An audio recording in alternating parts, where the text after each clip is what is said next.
तालिबान ने अफगानिस्तान पर कब्जा कर लिया, कोई असर हुआ क्या वहां? सांसदों को भी रातों रात सब कुछ छोड़ करके निकलना पड़ा कि नहीं निकलना पड़ा? बोलो, तुम्हें क्या लग रहा है तुम्हारे देश में ये स्थिति नहीं बन रही?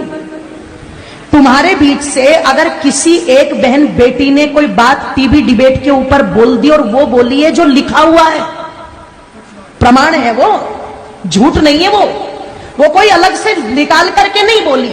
अगर किसी 80 साल के खूसड़, ध्यान रखना, मुसलमान को शादी करनी होती है तो वो यही उदाहरण उठा करके लाते हैं, यही वाले। पर आज यही बात अगर किसी बहन बेटी ने बोल दी और उनकी तादाद, उनकी हिम्मत देखो इतनी बढ़ गई कि उन्होंने जगह जगह देश के अंदर आग लगा दी। जब तुम्हारे शिव जी के बारे में बोला तो किसी के कानों पर चू तक नहीं रेंगी। तुम्हारी माता पार्वती के बारे में बोला तब कानों पर चू तक नहीं रेंगी। उन्होंने सीता को व्यभिचारिणी बता दिया तो तुम्हारे कानों पर चू तक नहीं रेंगी। सरेआम वो मौलवी बैठ करके टीवी डिबेट में हिंदू देवी देवताओं का अपमान करते रहे, किसी के कानों पर चू तक नहीं रेंगी। कोई भेड़िया नहीं निकल के आया, पर एक बात नुपुर शर्मा ने कह दी और सारे कुत्तों के झुंड निकल करके सड़कों पर आ गए। जरा सोच करके देखो, तुम्हें क्या लगता है ये षड्यंत्र नहीं है? तुम्हें क्या लगता है ये पहले से कोई योजना नहीं है? आप जाते हो इबादत करने के लिए और उधर से एकदम से इतने पत्थर तुम्हें कहां मिल जाते हैं कि पुलिस वालों को पीछे हटना पड़ता है, पर वो पत्थर खत्म नहीं होते। आपको क्या लगता है इसके पीछे कोई योजना नहीं है? और इसके पीछे कोई योजना नहीं है कि जो भाईचारे के गीत सुनाए जाते हैं वो सारे के सारे गीत हमारे लिए है, क्या वो उन पर गीत लागू नहीं होता? अगर इतने शांति के स्थापित करने वाले हैं, अगर इतनी अल्लाह ताला की इबादत करने वाले हैं, तो जब नुपुर शर्मा के लिए देश में आग लगा दी तो जिन कुत्तों ने, ध्यान रखना, कन्हैया लाल की गर्दन काटी है, उनके लिए भी सड़कों पर आना चाहिए था कि नहीं आना चाहिए था?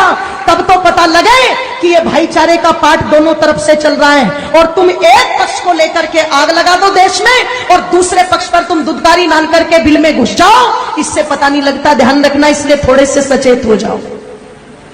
थोड़ी सी तो आवश्यकता है आप लोगों को जागरूक होने की। थोड़ा सा तो विचार और मंथन चिंतन माताओं तुम भी करो कि तुम कर क्या रही हो आज। एक एक तुम्हारा बेटा, उसे तुमने इतना फुसफुसिया बना दिया, इतना फुसफुसिया बना दिया कि वो 15 मिनट धूप में नहीं खड़ा हो सकता, वो 2 किलोमीटर पैदल नहीं चल सकता।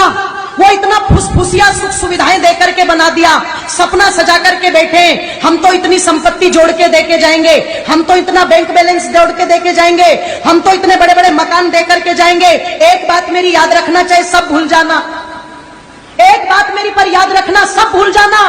जिस दिन जिसकी तादाद ज्यादा होगी और जिसकी हुकूमत ज्यादा होगी, तुम्हारे कोठी बंगलों पर राज तुम्हारे बच्चे नहीं करेंगे, वो करेंगे। तुम्हारे उस पैसे को तुम्हारे बच्चे नहीं बरतेंगे, वो बरतेंगे।